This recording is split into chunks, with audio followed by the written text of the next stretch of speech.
The day started like every other day.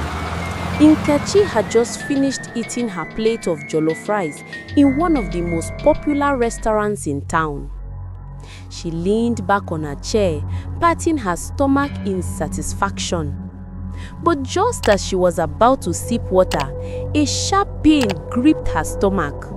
She jumped slightly and pressed her hand against her belly. What is this again? She muttered, sweating. She quickly waved at the waitress. Excuse me, where is your toilet? The young lady smiled and pointed. It's down the corridor, madam. Nkechi almost ran. She got there, tried the handle, but the door was locked. Someone was already inside. She knocked gently. Knock, knock. Please, are you coming out soon? She knocked again, but the person inside didn't answer. Nkechi hissed in frustration. She could no longer hold it. Just then, her eyes caught a swinging door a few steps away. It looked like a kitchen entrance. She thought, maybe if I explain, they will allow me to use a back toilet inside. Out of desperation, she pushed the door slightly open. And what she saw nearly made her collapse. The kitchen was a disaster. Dirty plates piled up like a mountain, some already growing mold. Bowls of raw meat were left uncolored on the counter, and flies buzzed over them greedily. The floor was sticky with oil and soup stains. In one corner, a rat dashed across, followed by another, as if they were the true owners of the place. The cooks were just as bad. Their hair was rough, tied carefully with greasy scarves. Their aprons were once white, but had now turned brown to from understand, stains. You must One know of them the kind of coughed into her upbringing palm, Nkechi had. wiped it on her apron, and continued cutting vegetables like nothing happened. Nkechi covered her mouth in shock. She wanted to scream, but then she froze. Right there in the middle of the chaos stood Madam Hilda herself, the owner. She was a very fat, dark-skinned woman wearing a faded sleeveless gown. Beads of sweat rolled down her face as she stirred a huge pot of steaming jollof rice. This was the same Madam Hilda everyone in town respected. People said her jollof rice was the sweetest in the state. Customers traveled from far just to taste it. Some even packed it for parties. But what Nkechi saw next nearly made her vomit. As Madam Hilda stared, she suddenly lifted her arm and scratched her armpit vigorously. Then, without shame, she used the same spoon, yes, the same spoon, to continue stirring the jollof rice. Nkechi's eyes widened in horror. Her stomach turned upside down. She ran out of the kitchen, bent by the wall outside, and vomited everything she had eaten. That was the day her eyes began to open. But how did she even get to this point?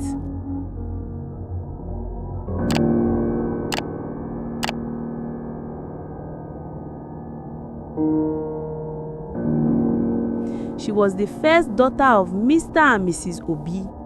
Her father was a long-distance driver. He could be gone for 2-3 weeks at a stretch, always chasing money on the road. He hardly cared about what was happening at home. As long as money was there, he was satisfied. Her mother was a trader, hard-working but absent. Every morning she would leave the house before dawn to reach the market early. By the time she returned at night, her children were already asleep. So Nkechi and her 2 younger siblings, Kene and Amara, grew up almost like orphans, even though their parents were alive. Nobody cooked for them. Nobody taught them house chores. Her mother would leave small money on the table and say, "Manage this one, buy food and eat." That was how they survived. In the morning, akara and pap from the roadside woman. In the afternoon, rice from the buka opposite the school. In the evening, beans and bread from one kiosk. Little by little, eating food outside became Nkechi's way of life. She grew into it. By the time she entered university, it was already part of her blood. She was known for always eating out. She never touched the hostel pot. Her friends teased her, but she didn't care. After graduation, she continued the same lifestyle. During her NYSC, Nkechi was posted to a secondary school in a small town. There, she met another core member, Ifema. They quickly became close, renting a small apartment together. Ifema was the opposite of Nkechi. She loved cooking. Every evening, she would return from school, buy fresh pepper, tomatoes, fish, and cook delicious soups. The sweet aroma often filled the whole compound. Nkechi, on the other hand, spent her evenings at different bukas and restaurants. She became friends with almost every food vendor in the area. One evening, Ifema looked at her and shook her head. Nkechi, this your habit is not good. You are spending too much money and you don't even know how clean these people's kitchens are. Nkechi just hissed and walked away. It wasn't long before Nkechi met Chike, a young, handsome businessman. He was tall, soft-spoken, and generous. From the first day, he showed her so much attention. He often took her out to classy restaurants. She was impressed because he matched her lifestyle of eating out. Soon, their friendship turned romantic. Nkechi was excited. She told herself she had finally found the man of her dreams. But one day, Chike came to her house. After chatting, he leaned back and said with a smile, "Babe, I'm hungry oh. Please cook something small for me. I want to taste your hand." Nkechi laughed awkwardly. Chike, the thing is, I don't know how to cook." Chike frowned. "You mean you don't know how to boil even rice or make small stew?" "No, I don't know anything about kitchen. I always buy food outside." Chike was disappointed. He shook his head and stood up. "Nkechi, this is not good. How can a grown woman like you not know how to cook? This is very embarrassing." Before she could explain, he left. Nkechi sat down and cried. But pride would not allow her tell Ifema what happened. A few weeks later, Nkechi discovered that a new branch of Madam Hilda's eatery had opened close to her office. She was so happy. She loved Madam Hilda's food, especially the jollof rice. To her, it was heavenly. Every afternoon, she would eat there. The waiters soon knew her by name. "Madam Nkechi, welcome," they would say with smiles. One afternoon, as she ate happily, her spoon touched something strange. She looked and saw a dead cockroach buried in her jollof rice.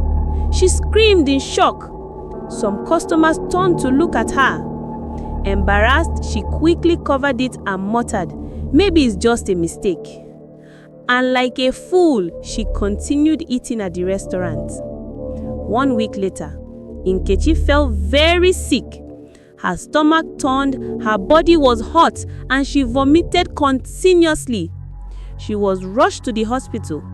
The doctor examined her and shook his head. "Madam, this is food poisoning.